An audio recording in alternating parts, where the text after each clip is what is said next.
Okay, this is for the Democrats and the liberals, whatever the hell you want to call yourselves, the voters. Now, let's say everything that's said about Donald Trump by this side is correct. He is a racist, totalitarian, fascist. Wants to kill the minority groups. Doesn't just want to oppress them. Wants to actually actively kill them. And he supports genocide and all these other things. I believe there's a kernel of truth to all of that. Now let's go further. Let's say that it is true that there is systemic racism. Again, I think there's some truth in that. I don't think I'm opposing you entirely here, and that racism is a very real thing. It really affects and it causes disparate impact, injustice, and everything else. That's all true. I'm gonna go with y'all saying that that's true.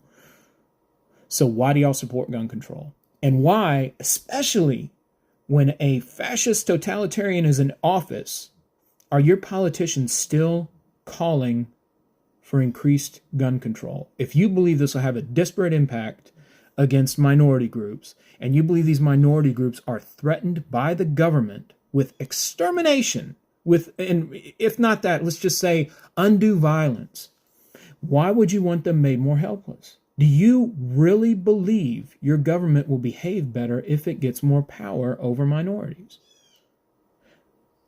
I'll be honest. Anyone who wants a fascist to decide who gets to own guns, I assume they're actually a fascist. Y'all are fascists. Is it from everything y'all are calling for? Y'all are fascists. Now I know. I don't believe in nationalism and I don't believe in racism. Okay, well, yeah, except your argument is that if someone isn't actively anti-racist, they're racist. Okay, it's not enough to just say, yeah, I don't believe in it. You actually have to fight against it. If you are increasing the power of the systemically racist government, which is what gun control does, then you're fighting on the side of the fascists. There's no other way to see it. You can fall back to your redoubt that, oh well, it's you can't fight the government anyway.